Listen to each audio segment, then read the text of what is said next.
मैंने पर्सनली कई elite athlete की टेक्निक एनालाइज की है और आज मैं आपको उन सबसे बड़ी मिस्टेक्स के बारे में बताने वाला हूं जो मैंने सबसे ज्यादा देखी हैं। Mistake number 1, over extending. ये तब होता है जब एथलीट ज्यादा अपराइट पोजीशन में रन करता है। इससे स्पीड डैमेज होने लगती है क्योंकि फुट रिकवरी में एक्स्ट्रा टाइम लगता है। और सबसे बुरा, हिप्स और जॉइंट्स पर अननेसेसरी प्रेशर पड़ता है। साइंस कहती है जब कोई एथलीट ओवर एक्सटेंड करता है तो 3 चीजें होती हैं। 1, फुट ग्राउंड पर ज्यादा देर तक रहता है। 2, फुट हिप के पीछे ज्यादा टाइम स्पेंड करता है। 3, वेट एक लेग पर लोड हो जाता है जब नी अभी भी बॉडी के पीछे होता है। अब सवाल, ये होता क्यों है? 2 मेन रीजंस हैं। पहला रीजन, एथलीट नी को पूरा एक्सटेंड करने की कोशिश करता है। स्प्रिंटिंग में फुल एक्सटेंशन को ओवर एम्फसाइज कर दिया गया है, जबकि टॉप स्पीड पर नीज कभी फुल्ली एक्सटेंड नहीं होते। उनमें हमेशा थोड़ा बेंड रहता है और वही बेंड रिकवरी को लाइटनिंग फास्ट बनाता है। दूसरा रीजन, टेंडन्स प्रॉपरली ट्रेन्ड नहीं होते, मतलब इलास्टिसिटी कम होती है। जब टेंडन्स स्प्रिंग्स की तरह काम करते हैं तो एनर्जी स्टोर और रिलीज होती है। अगर ये वीक हो तो ग्राउंड कॉन्टैक्ट टाइम बढ़ जाता है। इस मिस्टेक को फिक्स करने का एक इफेक्टिव तरीका है विकेट ड्रिल।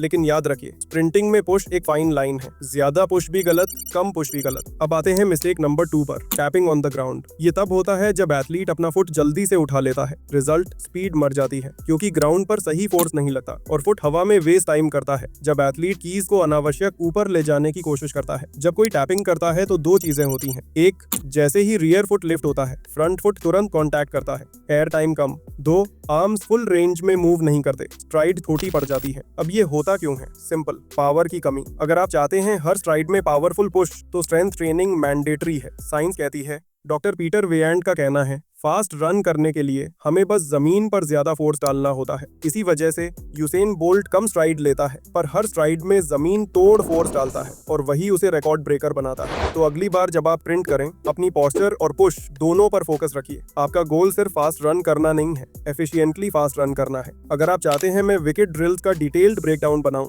कमेंट में लिखिए ready for next. Usain bolt ground पर अपने बॉडी वेट का 5 गुना तक फोर्स अप्लाई करता है। यही रीजन है कि उसके स्ट्राइड्स इतने पावरफुल और एक्सप्लोसिव लगते हैं। दूसरा रीजन, एथलीट की मोबिलिटी बहुत पुअर होती है। अगर आप एलीट स्प्रिंटर्स को देखें तो उनके बॉडी में काफी फ्लेक्सिबिलिटी होती है, स्पेशली हिप फ्लेक्सर्स, क्वाड्स और शोल्डर्स में। इन तीनों एरियाज में से अगर किसी एक की भी मोबिलिटी वीक हो तो स्ट्राइड लेंथ पर डायरेक्ट इफेक्ट पड़ता है क्योंकि बॉडी उस पोजीशन तक पहुंच ही नहीं पाती जहां से पावरफुली पुश किया जा सके। सबको फैंसी ट्रेनिंग पसंद है, स्लेज वर्क, फ्लाइज, बाउंड्स इत्यादि, लेकिन अगर आप फंडामेंटल्स पर फोकस नहीं करते तो ये फैंसी ड्रिल्स भी कुछ काम नहीं आएंगी। फंडामेंटल्स ही फाउंडेशन है जिससे आप प्रॉपरली पावर जनरेट कर सकते हैं। तीसरा रीजन, एथलीट के कोच ने यूज गलत क्यू दिया होता है, नीज ऊपर लो। ये स्पीड के लिए सबसे वर्स्ट क्यूज में से एक है। गलती एथलीट की नहीं होती, कोच की इंटेंशन होती है स्ट्राइड स्पेस बनाना ताकि एथलीट जमीन पर ज्यादा फोर्स डाले, लेकिन एक्चुअल स्प्रिंटिंग साइंस कुछ और कहता है। एक्सपर्ट्स जैसे टॉम टेलेस और डॉक्टर पीटर वेयांट कहते हैं, नीज उठाने के बारे में मत सोचो, बस ग्राउंड पर ज्यादा फोर्स डालने के बारे में सोचो। जब आप ग्राउंड पर फोर्सफुली स्ट्राइक करते हो तो एक फ्लाईव्हील इफेक्ट क्रिएट होता है। आप हार्डर हिट करते हो, ज्यादा आगे पुश होते हो,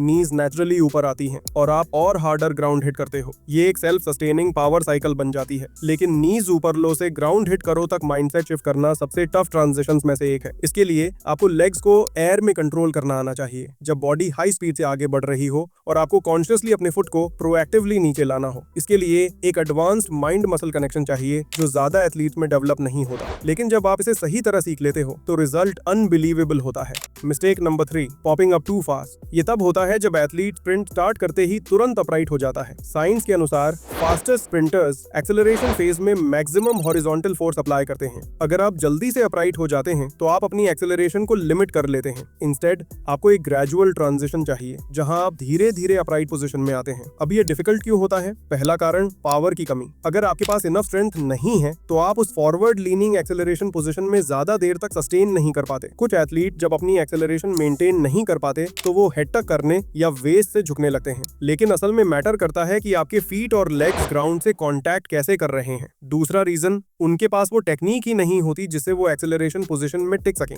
ट्रांजिशन करना एक हाईली टेक्निकल स्किल है, इसमें प्रिसिजन, कंट्रोल और बॉडी अवेयरनेस चाहिए। मेन एथलीट के साथ इस पे अलग अलग तरीके से काम करता हूँ, लेकिन एक सिंपल चीज जो आप खुद ट्राई कर सकते हैं वो है आई पोजीशन पे ध्यान देना। आपका बॉडी वही फॉलो करता है जहां आपकी आईज देखती है। एग्जाम्पल के लिए देखिए, जैसे जैसे स्प्रिंटर अपराइट होता है उसकी लाइन ऑफ साइट ग्रेजुअली नीचे से ऊपर बढ़ती है। इसको आप स्प्रिंट प्रैक्टिस के दौरान कॉन्शियसली इंप्रूव कर सकते हैं। पहले अपनी नजर बिल्कुल बिल्कुल नीचे अंडर यू रखिए, फिर धीरे धीरे थोड़ा आगे और फिर और आगे, जब तक आप फील्ड के एंड तक सीधा नहीं देख रहे होते। ये controlled line of site shift आपको स्मूदर ट्रांजिशन में मदद करती है। अगली बार जब आप प्रिंट करें, कॉन्शियसली अपने लाइन ऑफ साइट को कंट्रोल कीजिए, फिर अपने रिजल्ट को कमेंट्स में शेयर कीजिए। चलिए देखते हैं कौन मास्टर करता है वो परफेक्ट एक्सेलरेशन पोस्चर।